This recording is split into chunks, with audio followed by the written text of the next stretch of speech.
तो स्टूडेंट्स आज हम पढ़ रहे हैं प्रत्यय ज्ञानम, संस्कृत का चैप्टर है।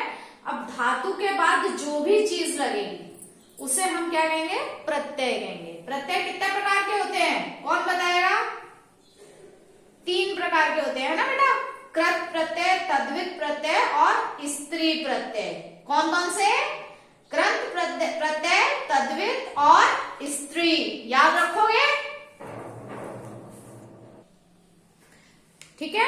कृत में मतलब, कृत का मतलब क्या हुआ? क्रिया। तो अर्थात जब भी क्रिया होगी उसके बाद जो प्रत्यय लगेगा उसे हम कृत प्रत्यय कहेंगे।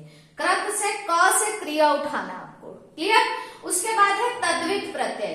जब संज्ञा और सर्वनाम, अब संज्ञा आपको सबको मालूम है, किसी वस्तु, व्यक्ति, स्थान बोलते हैं। सर्वनाम मैं, तुम, तुम्हारा, ठीक है।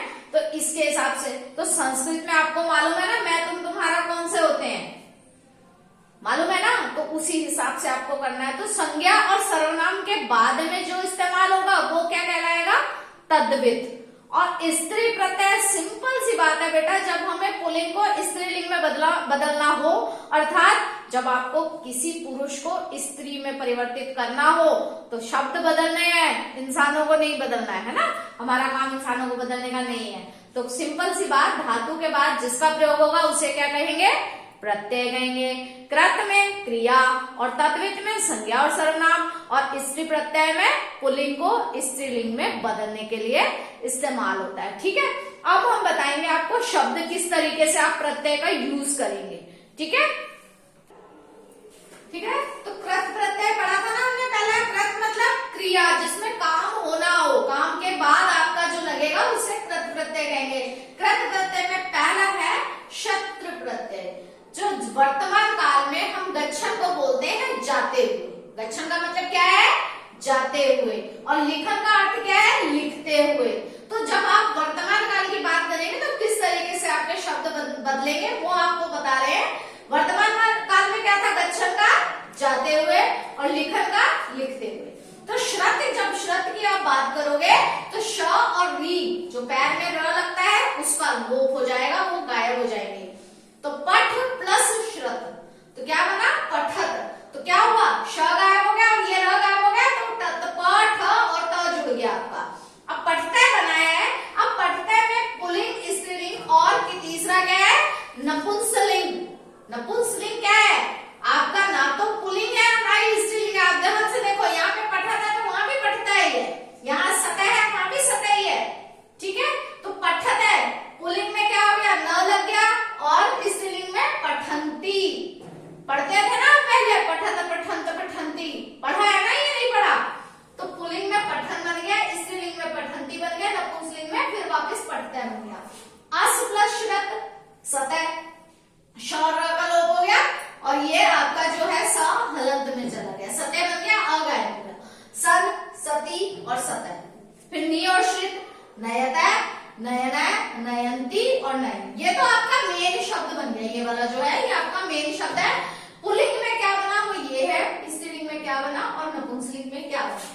क्लियर हो गया ये आपको कि जब भी काल के अंदर पहला श्रत प्रत्यय जिसमें श और री का लोप हो जाएगा, सिर्फ आपका क्या बचेगा? त बचेगा। क्लियर? तो कृत प्रत्यय पढ़ा था, जिसमें हमने ये पढ़ा कि कृत प्रत्यय के अंदर की क्रिया के बाद आपका आएगा। तो पहला हमने क्या पढ़ा था? श्रत। अब है शानच। शानच प्रत्यय के अंदर क्या है? श और च, ये दोनों का लोप हो जाएगा। आप देखो श और च, जो ये आ की मात्रा है ये वर्ड में आ गई और न हो गया। आन शब्द क्या रह गया? शेष रह गया। तो श और च, शानच में श और च का लोप हो जाएगा और आपके पास क्या बच जाएगा? आन शब्द। तो शानच का जो शब्द का अगर आप अर्थ निकालते हैं तो पुल्लिंग में अर्थ आता है राम के समान और स्त्रीलिंग में आएगा रमा के समान, और नपुंसकलिंग क्योंकि उसमें कोई लिंग नहीं रहता तो उसके अंदर आएगा फल के समान। अब यहाँ में थोड़े बहुत मैं आपको उदाहरण भी समझा देती हूँ, तो हम उदाहरण से भी समझ लें कि ये टूटा कैसे है और जुड़ा कैसे है। एक शब्द दे रखा है सेब प्लस शानच, सेब प्लस शानच। तो श और च तो गया, तो सेब मान, सेवम शानच सेवमान, सेवमाना और सेवमाना। मुद, मुद प्लस शानच, मुदम प्लस शानच का क्या हो गया? मोद मोदमाना और मोदमानव। क्लियर हो गया? सेव प्लस शाने पुल्लिंग में सेवमान, स्त्रीलिंग में सेवमाना, नपुंसकलिंग में सेवमानव और मुद प्लस शाने मोदमाना, मोदमाना और मोदमानवे। क्लियर हो गया आप सभी को?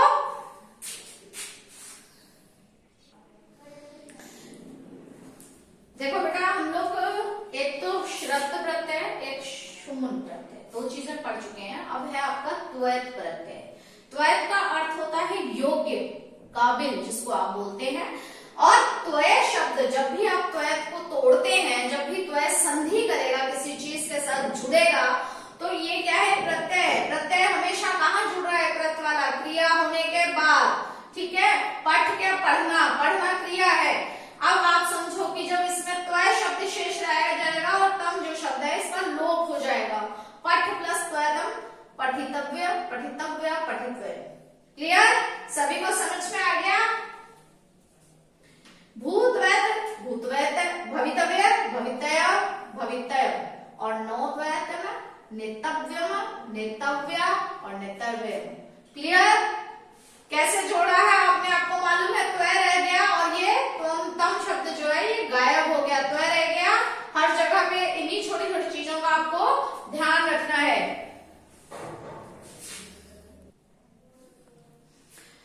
उसके बाद है बेटा अन्य प्रत्यय। अन्य इसमें शेष रह जाएगा और री का लोप हो जाएगा। क्या है?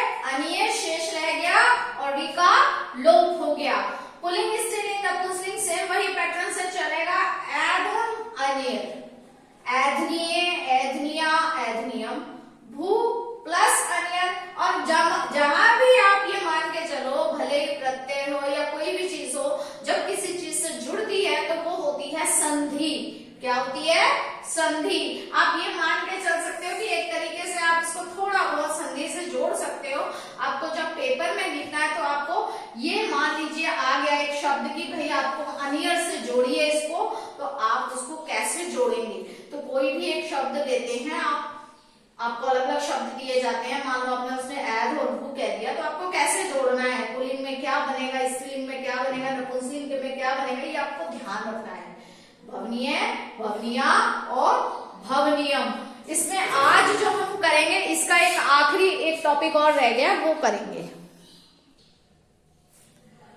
ठीक है बेटा? इस क्लास में आपका ये लास्ट है तुमुन प्रत्यय। तुम शेष रहेगा और उनका लोप हो जाएगा। जैसे दा प्लस तुमुन का मतलब दातुम, अद प्लस तुमुन का मतलब अत्तुम। अद का मतलब होता है खाना और अत्तुम का मतलब होता है खाने के लिए। आपे प्लस तुमुन, आपका मतलब, आपे का मतलब होता है प्राप्त करना, आप तुम का मतलब होता है प्राप्त करने के लिए।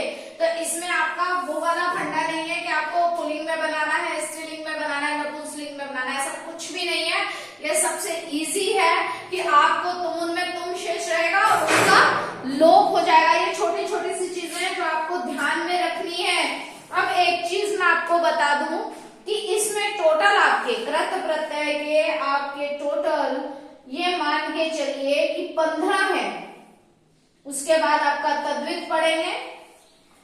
अब जो नेक्स्ट आपकी क्लास होगी उसमें आप पढ़ेंगे कत्वा और ल्यप प्रत्यय, क्युतिन प्रत्यय, ल्युट प्रत्यय, त्व प्रत्यय, तरप प्रत्यय, तम प्रत्यय, औणिनी प्रत्यय। ऐसे कई सारे प्रत्यय हैं जो आपको पढ़ने हैं। आपको याद रखना है कि कौन सा प्रत्यय आने पर क्या चीज उसके अंदर चेंज हो जाएगी। ये छोटी छोटी सी चीजें अगर आप याद रखोगे तो आपको ये पढ़ने में आसानी रहेगी। ठीक है? मिलेंगे नई क्लास में। Thank you.